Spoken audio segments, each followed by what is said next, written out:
What's good, everyone? Welcome back to this series. This is episode 2. Just to do a quick recap of what I covered in episode 1, it was about trading days and being selective about which days you're trading.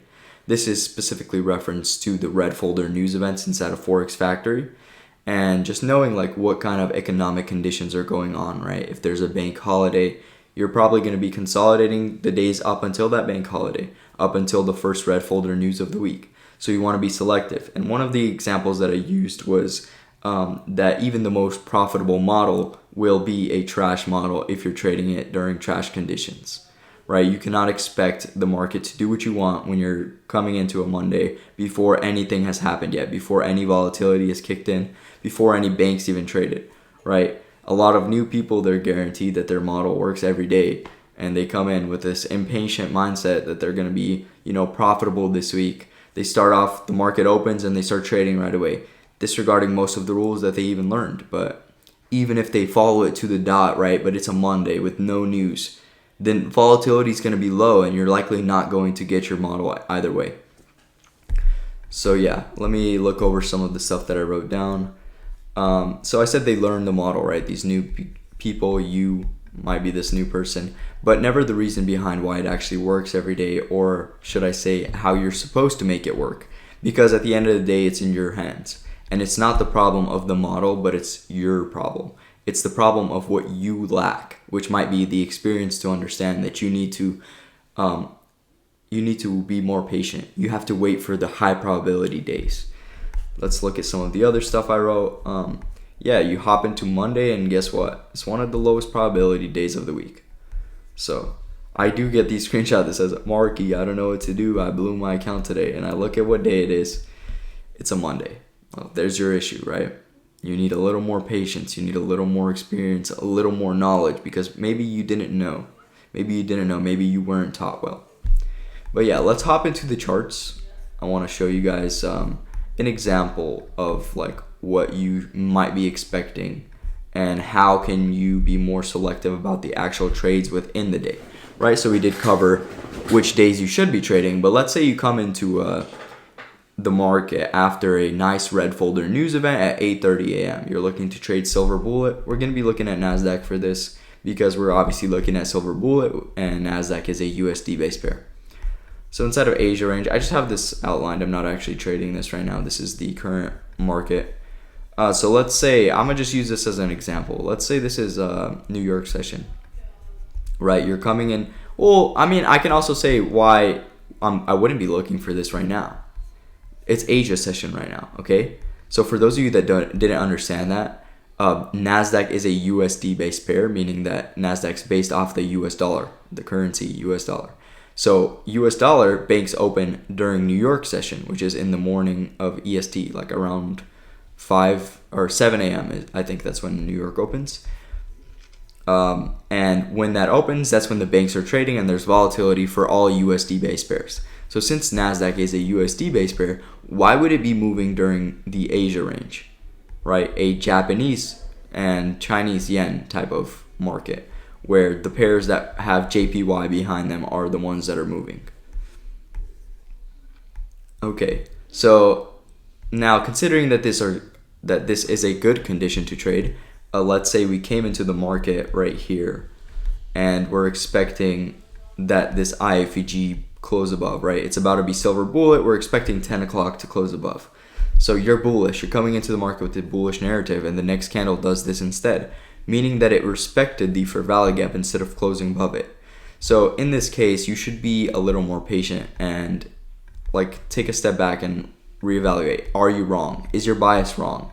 Is it really more bearish than you expected? So here we have a bullish fair value gap. So one of the things that I may have been looking for on this 30-minute time frame, if this was New York session, was this next candle, right? We tapped into this 30-minute fair value gap, and if it's being respected, then potentially we are still bullish. But it wouldn't be time to trade yet because we didn't disrespected this one yet, this bearish fair value gap. And what I would want to see is the market come up above this fair value gap, disrespecting it, creating that IFEG. So in the scenario like this, if on the other hand, this next candle actually closed above it, then I'd be able to look for buys from there. That would be aligning with my model. I'd be looking for buys from there. However, because that didn't happen, I have to be a little more patient. I have to maybe consider that today I might be trading the PM session of New York.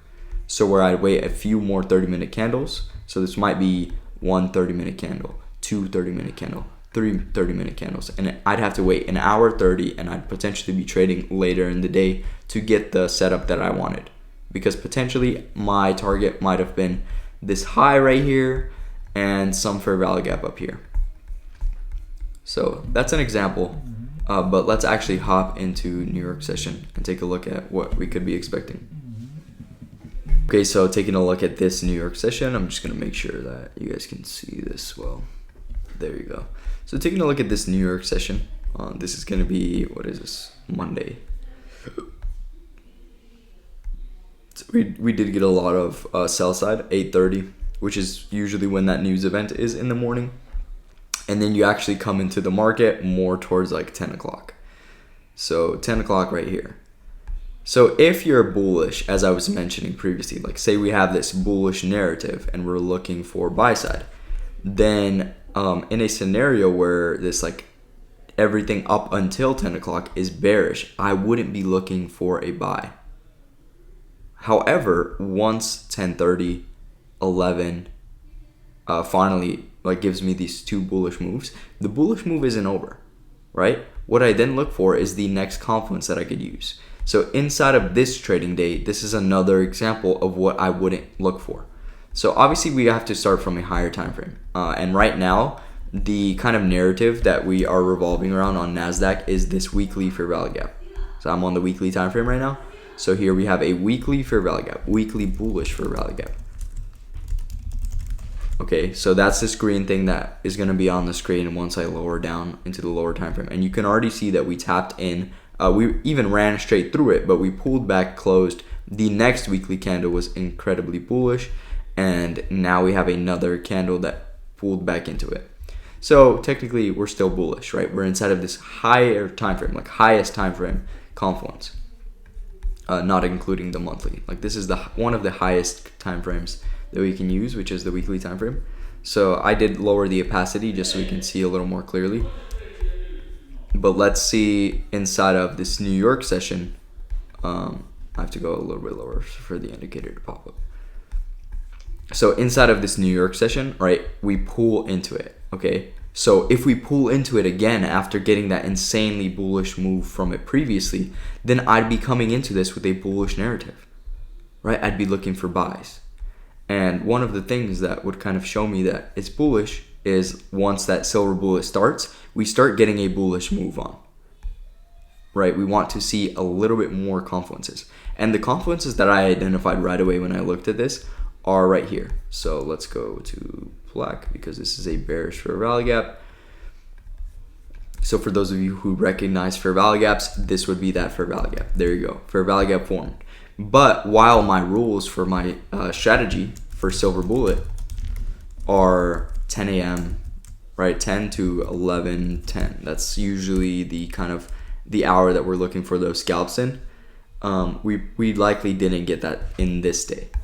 So say my rules are this, confirmation, IFEG. So we want a confirmation IFEG. We want some lower time frame FEG as well. And then we want to have a clear liquidity or FEG target. Okay, this is not including our daily bias. So we obviously want to start our model with a daily bias, which would be that weekly fair value gap that we're inside, and it finally ran into it. So during the 10 a.m. silver bullet, we can start looking for those buys. So let's say this is my model, and I come into New York session right here, and I see this big bearish move. 10 o'clock candle closes, so now we're inside of the 10:30 candle, and we have this fair value gap. So the first thing that we want to do if we're going to be trading this leg is use this as a drawn liquidity. We want to first identify if this fair value gap is going to become an IFEG, which it did become an IFEG right here above this close, and then these two bearish candles would have become an order block. So that's actually what price is respecting right here to the right hand side, this fair value gap and this new order block that formed, these two bearish candles, which is kind of nice to see. But anyways, inside of New York session, if we're looking for buys, we're going to scale down to a little bit of a lower time frame. We're going to go inside of this candle, then we're going to scale down. So this fair value gap exists after this candle closed, and we're opening in the 10:30 a.m. So there you go, 10:30 a.m. candle opens up. And now in the lower time frame, I already see something that is very favorable for me. We have this sort of like bearish leg. So if I go even on a lower time frame, inside of this bearish leg, there's likely going to be some IFVG, and we likely closed over an IFVG right here inside of this candle. So if I go even lower, there you go. We're now on the 1 minute time frame, and we just closed above this IFVG. So if the next candle opens up, so you can see we were respecting it up until right here. We closed above it, stayed within it with a body, and we're already leaving this range. So honestly, it already did what I like to see. I could have probably entered at 10:32 right here, this bearish candle that pulled down and respected it. So I'm just going to enter my position right here. So let's say this is my trade. So the first thing that we're obviously going to be targeting is the IFVG itself, which also includes that clear liquidity. There's a clear swing high right here. So this is going to be our first target. This is a pretty solid, okay, we pulled back into it, which is fine. My stop loss was a little too tight under this IFVG. So, but this still did respect this fair value gap, which you can see we still closed inside of it. We didn't close below it. And let's see. Okay, that was a little, that's not precise. That's not exactly what we love to see. But we did finally get this move on buy side. Then we can continuously on the lower time frame look for these confluences to the left hand side to get disrespected. So there we got another big bullish move up. We disrespected that one, and we finally tapped into this leg right here. So I would have closed my position right there because we finally closed above it. But what I'm actually looking for is this higher time frame confirmation. I want to see if in this leg we're going to disrespect this higher time frame for value gap, because it's the higher time frames that determine where we're going to go. So while I did take a trade, I didn't go in with a big risk because I wasn't confident enough yet in the actual narrative. So now that we kind of got into it, the next thing that we look for is the next nearest confluence. So here is the next bearish confluence on the 30-minute time frame, and now I'm going to be looking for like this next close above this FVG. So if we go back to the lower time frame, we're going to look for IFVGs on the lower time frame. I think I saw one on the 15-minute. So because this is a 30-minute, this isn't too far of a target. We're going to have to be pretty precise with the way that we're trading this. So I'm going to delete this 30-minute one, and we're just going to look for a close above it. And once we close above it, I'm going to take a trade to the next fair value gap, which would be up here. Okay, we closed above it. I'm going to get into my position, secure the stop loss underneath this bearish candle, which would be an order block, and we're going to target this candle. Let's make it a one-on-one trade, just so it's a little better on the RR.